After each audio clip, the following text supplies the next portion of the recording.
So today we are going to take another lecture of water resources. In last class we have seen that what is the role of water in our daily routine life, water resources and their way of implementation as a multi-purpose projects and the different multi-purpose project working in India for the water conservations. Multi-purpose projects and their advantages we have seen in last chapter. Now we are going to discuss the disadvantages of multi-purpose projects.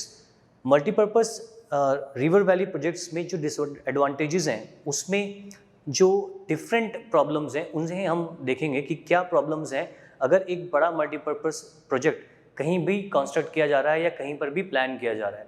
For example last जो class थी उसमें हमने देखा था कि multipurpose projects क्यों important है as an economic development and infrastructure development. तो हमने उसमें देखा था कि जो वाटर कंजर्वेशन है उसमें डैम या डैम स्ट्रक्चर क्रिएट कर या रिजर्वर क्रिएट कर हम एक पानी को स्टोर करते हैं और उस पानी को यूज़ करते हैं अलग अलग प्रोजेक्ट्स अलग अलग प्रोसेस के थ्रू, इसीलिए उसको मल्टीपर्पज़ प्रोजेक्ट कहा जाता है. For example for electricity generation, for drinking water facility, for flood control, for irrigation and for different purpose. But are these purpose successfully implemented by these multi-purpose river valley projects or not? कि क्या जितना हमने इसे सोचा था ये उस चीज़ को सक्सेसफुली इम्प्लीमेंट कर रहे हैं मल्टीपर्पस प्रोजेक्ट या नहीं.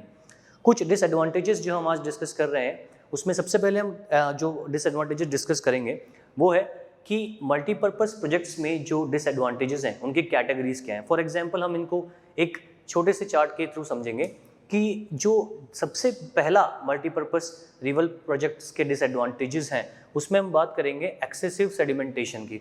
एक्सेसिव सेडिमेंटेशन ये क्या है? एक्सेसिव सेडिमेंटेशन का मतलब है कि जब भी हम किसी भी रिवर के ऊपर डैम कंस्ट्रक्ट करते हैं तो there are two sides of that dam. First upstream जहां पर वाटर को स्टोर किया जा रहा है डैम बनाकर, रिवर का जो फ्लो है उसको कंट्रोल कर एक बड़ी कंक्रीट की दीवार बनाकर वहां पर उस वाटर को स्टोर किया जा रहा है, उसे हम अपस्ट्रीम कहते हैं. और एक डाउनस्ट्रीम जहां वाटर को फ्लो को डिस्चार्ज किया जाता है. जो अपस्ट्रीम है, अपस्ट्रीम में हमने रिवर के नेचुरल फ्लो को रोक दिया तो उसका वाटर लेवल जो है ऊपर जा रहा है. इस वाटर लेवल के ऊपर जाने से और इस वाटर लेवल के स्टैटिक रहने से वहाँ पर जो सेडिमेंट है, जो रिवर का बेड है उसमें excessive sedimentation of mud and जो वाटर है वो जमा होना शुरू करता है, यानी स्टिल रहना शुरू करता है, जिससे जो वहाँ का सेडिमेंट जो बेस है रिवर का वो अपना जो नेचुरल फ्लो है उसको चेंज करना शुरू करता है. यानी एक्सेसिव सेडिमेंटेशन से जो एक्वाटिक लाइफ है वो सबसे पहले डिस्ट्रैक्ट होती है. यानी जैसे हमने यहाँ पर एक और पॉइंट में लिखा है कि aquatic loss of aquatic life and their breeding grounds. तो जो फिशरीज हैं या जो एक्वाकल्चर है उसमें सबसे ज़्यादा प्रॉब्लम क्रिएट होता है सेडिमेंटेशन से. दूसरा, जो अपस्ट्रीम का जो एरिया है उसके दोनों साइड्स में रिवर्स के जो वाटर के ऊपर बढ़ने से जो दोनों साइड का लेवल जो एनलार्ज हो गया एम्बैंकमेंट्स का, वहाँ पर लार्ज लेवल डिस्प्लेसमेंट होता है फील्ड्स का, लाइवलीहुड्स का, फार्मर्स का, या उस जगह पर जो भी natural activity, human livelihood activity run कर रही है उसका. दैट इज कि हमने बात की थी कि large scale displacement of human life, यानी जो ह्यूमन एक्टिविटीज है उनको इफेक्ट करती है सबसे ज़्यादा. जब कोई भी बड़ा मल्टीपर्पज़ प्रोजेक्ट बनता है तो रिजर्वर वाली साइड जो है या डाउनस्ट्रीम में जो साइड है, जब ज़्यादा पानी की अवेलेबिलिटी हो जाती है ड्यूरिंग द रेनिंग सीजन तो पानी को डिस्चार्ज किया जाता है. तो वो जो फ्लड कंट्रोल करने का जो कॉन्सेप्ट है उसे उस लेवल पर हम अप्रोप्रिएटली हैंडल नहीं कर पाते हैं जब ज़्यादा वाटर का जो है रिसोर्स वहाँ पर आ जाता है. तो एक्सेसिव वे में उस पानी को डिस्चार्ज किया जाता है. तो वहाँ पर जो डाउनस्ट्रीम का जो रिवर जो वाटर वाला एरिया है उसके अंदर लास्ट जो फ्लड कंट्रोल की जगह फ्लड जैसी सिचुएशंस अक्सर बन जाती हैं. तो that is the another phenomena कि फ्लड कंट्रोल के लिए उस मल्टीपर्पज़ प्रोजेक्ट को डेवलप किया गया था, but it will generate a flood like situation. तो यहाँ जो कॉन्सेप्ट है वो जस्ट हमारे एडवांटेजेस की जगह डिसएडवांटेजेस में कंट्रोल हो जाता है. पहला तो लार्ज स्केल डिस्प्लेसमेंट जो हमने बात की उसके साथ एसोसिएटेड है. फ्लड कंट्रोल जो हमने सोचा था उसकी जगह फ्लड की सिचुएशन डेवलप हो जाती है. इसको हम एक एग्जांपल से समझते हैं. एक मल्टीपर्पज़ प्रोजेक्ट को बहुत ही जो बड़ी एक महत्वाकांक्षी प्रोजेक्ट था इंडियन गवर्नमेंट के अंदर हमने देखा था कि नर्मदा जो नदी है, नर्मदा नदी के ऊपर एक सरदार सरोवर डैम को कंस्ट्रक्ट किया गया. This dam is constructed over Narmada river and the height of this dam was most probably the highest at the time this project was implemented. तो जब इसकी डैम की हाइट को बढ़ाया जा रहा था तो there was a huge protest for this dam कि जो लोगों का डिस्प्लेसमेंट होगा गुजरात के अंदर, जहाँ ये डैम की लोकेशन है, जहाँ ये डैम बनाया जा रहा है, वो लार्ज लेवल डिस्प्लेसमेंट होगा और इससे उनकी जो लाइवलीहुड्स है, उनके जो फील्ड्स हैं, वो इरिगेशन फैसिलिटी के लिए जो उनको बताया जा रहा है, वहीं उनकी लाइवलीहुड्स जा रही हैं उस अपस्ट्रीम के पानी में डूबने से। तो there is a large level displacement of villages during the implementation of Sardar Sarovar dam in Gujarat. Sardar Sarovar dam basically जो है ये 4 स्टेट्स का एक प्रोजेक्ट है, जिसके अंदर गुजरात, महाराष्ट्र, राजस्थान और मध्य प्रदेश इंक्लूडेड है। और जो इसका बेनिफिट है वो सबसे ज़्यादा गुजरात और राजस्थान को ड्रिंकिंग वाटर फैसिलिटी और इरिगेशन के लिए दिया जाने वाला था। तो ये एक एग्जाम्पल है कि नर्मदा नदी के ऊपर सरदार सरोवर डैम के बनाए जाने से जो large scale disadvantages are generated by this multipurpose river valley project. इसीलिए there was an NGO, there was an protest known as Narmada Bachao Andolan, कि जो रिवर का नेचुरल फ्लो है उसको हम जो है रिटार्ड कर रहे हैं, उसको डिस्ट्रैक्ट कर रहे हैं। And there is also a large level displacement of human life and there is also loss of aquatic life after the implementation of this project. So after the protest of Narmada Bachao Andolan led by different personalities, इस dam की height को कम किया गया, but still this project is completed by the government and running for the different objectives for multipurpose projects. Similarly एक और जो multipurpose project का विरोध हुआ था, प्रोटेस्ट हुआ था, दैट इज टेहरी डैम आंदोलन। टेहरी डैम जो है उत्तराखंड में बनाया जा रहा था अपस्ट्रीम ऑफ गंगा रिवर के ऊपर, टेहरी नाम की एक जगह पर। तो टेहरी डैम आंदोलन भी उसी से जुड़ा हुआ है, क्योंकि इसके अंदर भी लार्ज लेवल डिस्प्लेसमेंट था। इसे बनाया जा रहा था हिली एरिया में, जहाँ पर जो स्टेबल लैंड फॉर्म है वो नहीं पाई जाती ड्यूरिंग रेनी सीजन। तो इसका भी जो है प्रोटेस्ट किया गया था टेहरी डैम आंदोलन का। तो ये जो दोनों डिसएडवांटेजेस की हमने बात की है अभी तक इस पूरे सेगमेंट में, कि नर्मदा रिवर से रिलेटेड हो या फिर वो टेहरी डैम से रिलेटेड हो, there are different side of multipurpose river valley project, जहाँ पर एक तरफ we are going to discuss the concept of advantages, similarly we have disadvantages of also multipurpose river valley project. तो ये जो बैलेंस है वो हमने यहाँ पर देखा कि कुछ डिसएडवांटेजेस भी हैं। एक तरफ फ्लड कंट्रोल करने की बात है, लेकिन फ्लड जनरेट भी हो सकती है एक्सेसिव वाटर से, लार्ज डिस्प्लेसमेंट हो रहा है, जबकि इरिगेशन के लिए किसानों को पानी पीने की बात हम करते हैं, और एक्वाटिक लाइफ का भी लॉस होता है। तो टेहरी डैम और नर्मदा बचाओ आंदोलन से we have concluded that there are different disadvantages of multipurpose river valley project which are also be kept in mind। तो ये इंपॉर्टेंट कॉन्सेप्ट है कि क्या डिसएडवांटेजेस हैं अगर मल्टीपर्पज प्रोजेक्ट्स को इम्प्लीमेंट किया जाता है, तो उसका ह्यूमन लाइवलीहुड्स पे क्या इम्पैक्ट होता है। Next we are going to discuss second important point, that irrigation, extensive irrigation can is approached by farmers after these multipurpose river valley projects started। क्योंकि पानी ऑलवेज मिलने लगा है कैनल्स की मदद से, तो जिन स्टेट्स को इसका बेनिफिट हुआ उन स्टेट्स में एक्सटेंसिव खेती की जाने लगी। एक्सटेंसिव खेती मीन्स कि agriculture is done in mass level, mass production can be done by different high yielding variety seeds, pesticide and fertilizers. तो इसका जो दूसरा ड्रॉबैक है, एक और इसका ड्रॉबैक जो होता है वो हम यहाँ बोलते हैं कि वाटर सैलिनेशन, वाटर का जो सलाइन प्रॉपर्टी है, वाटर सैलिनेशन जो है, ये एक और प्रॉब्लम आती है कि वाटर लॉगिंग होने लगती है लगातार कैनल से, खेतों के अंदर पेस्टिसाइड्स और फर्टिलाइजर्स को मिक्सअप होने के लिए वाटर लेवल वाटर से उसको भरा जाने लगता है। तो वाटर जो है सलाइन या उसकी जो सलाइन प्रॉपर्टी है वो डेवलप होने लग जाती है। तो जो खेती के अंदर इरीगेशन लगातार दिया जा रहा है कैनल्स की मदद से, और उसके लिए ज़्यादा प्रोडक्शन के लिए जो है ओवर इरीगेशन उनको किया जा रहा है, तो दैट इज अनदर प्रॉब्लम कि मल्टीपर्पज वैली प्रोजेक्ट्स की वजह से एक्सटेंसिव फार्मिंग हो रही है, जो एक तरह से तो हम देख रहे हैं इकोनॉमिकली बेनिफिट है, but on the same note it is also generate this salinity problem for this soil. ठीक है, तो ये कुछ प्रॉब्लम्स थी जो मल्टीपर्पज रिवर वैली प्रोजेक्ट्स की हमने डिस्कस की। Now we are going to the second part of this chapter, जिसमें हम बात करेंगे कि जो वाटर रिसोर्सेज है उनके अंदर वाटर कंजर्वेशन कन्वेंशनल मेथड्स क्या है जो हमारी कंट्री में विदाउट दीज मल्टीपर्पज प्रोजेक्ट्स भी इम्प्लीमेंट किए जा रहे हैं कई सालों से और एंशिएंट टाइम से भी। रेन वाटर हार्वेस्टिंग उसके लिए वर्ड यूज किया जाता है। What is rain water harvesting? जैसा कि नाम में ही इम्प्लीमेंटेड है, रेन वाटर हार्वेस्टिंग यानी रेन का जो रेन वाटर है, बारिश का जो पानी है, उसको किसी एक मीडियम के थ्रू किसी एक सोर्स में स्टोर किया जा रहा है और उसको यूज़ किया जा रहा है डिफरेंट एक्टिविटीज़ के लिए, specially for drinking and irrigation. तो यहाँ हमने दो चीज़ देखी है, ड्रिंकिंग एंड इरीगेशन। तो कैसे ये मेथड्स चलते हैं या कौन से इम्प्लीमेंटेशंस किए जाते हैं for rain water harvesting, we are going to discuss those methods in different areas. Basically जैसे हमने देखा है कि फॉर प्रिजर्व किया जा रहा है रेन वाटर को फॉर ड्रिंकिंग एंड इरीगेशन, तो मेथड्स क्या हो सकते हैं? We are going to take an example of this rain water harvesting. Rain water harvesting के अलग अलग मेथड्स जो हैं वो हम देख सकते हैं अलग अलग रीजन्स में, उन्हें हम डिस्कस करते हैं। फॉर एग्जाम्पल जो बारिश का पानी है उसको वेस्टर्न हिमालयाज़ में, वेस्टर्न हिमालयाज़ की अगर हम बात कर रहे हैं तो वेस्टर्न हिमालयाज़ के अंदर जहाँ वाटर जो है उसकी अवेलेबिलिटी हाई एल्टीट्यूड्स पे पानी ठहर नहीं पाता है, बह के निकल जाता है, तो वहाँ पर जो पैटर्न है वाटर रेन वाटर को हार्वेस्ट यानी प्रिजर्व करने का, उसे कहा जाता है गुल्स एंड कुल्स।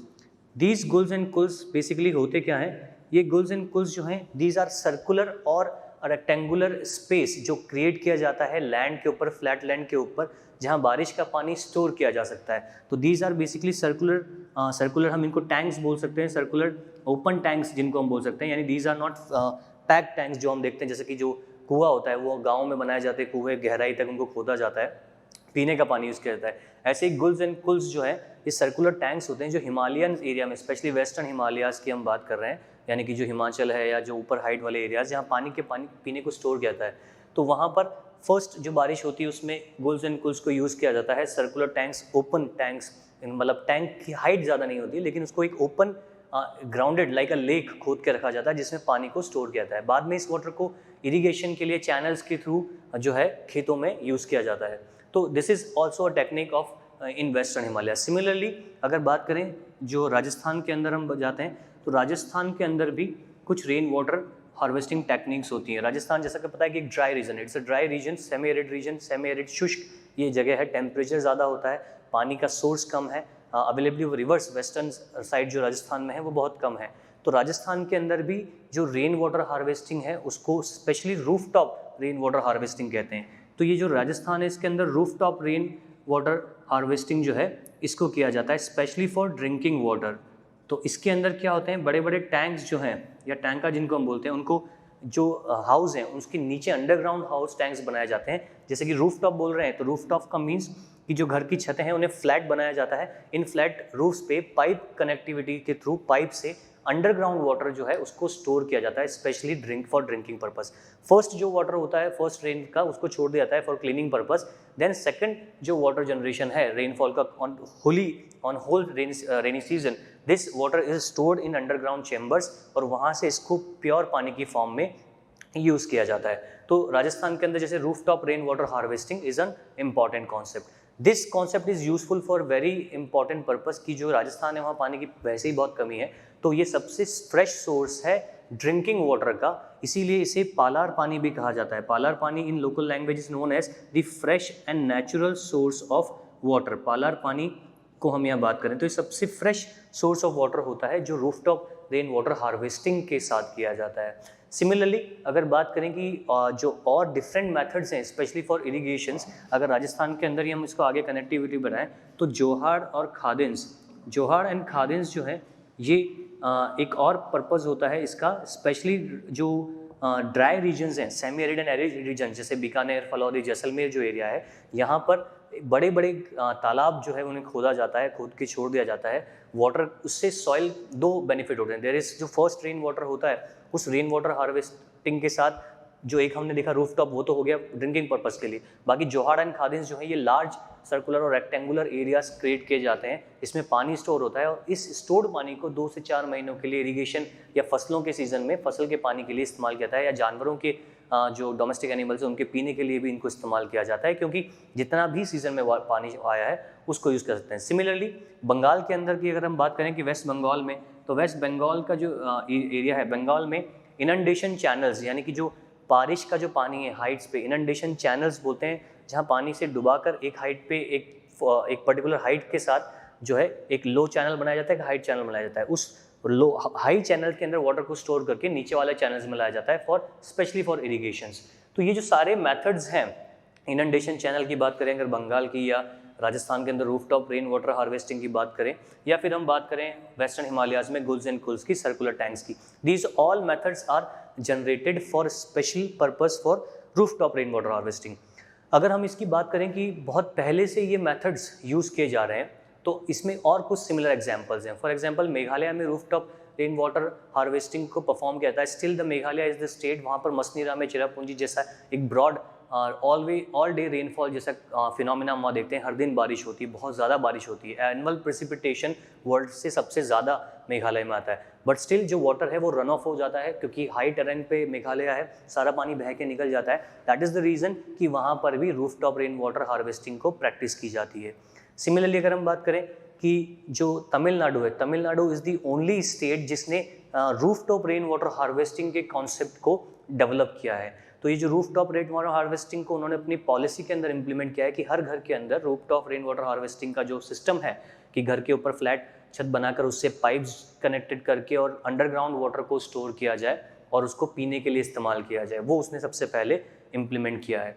तो ये कुछ टेक्निक हैं। सिमिलरली अगर हम बात करें कि जो मेघालय या जो नॉर्थ ईस्टर्न स्टेट्स हैं वहाँ बैम्बू ड्रिप इरिगेशन भी एक कॉन्सेप्ट हमको देखने का आता है। तो ये जो बैम्बू ड्रिप इरिगेशन कॉन्सेप्ट है, ये बैम्बू ड्रिप इरिगेशन सिस्टम क्यों बनाया गया है इसको भी हम डिस्कस कर लेते हैं। बेसिकली जो हाई टेरेन एरिया स्टेट्स हैं, फॉर एग्जांपल अगर हम बात करें कि मेघालय है या मिजोरम है, इन स्टेट्स में टेराइन जो है, टोपोग्राफी जो है वो बहुत वास्ट है। वहाँ पर पानी की मात्रा तो ज़्यादा है लेकिन स्टोरिंग करने के लिए डेंस फॉरेस्ट होने की जगह पर्पज़ नहीं है।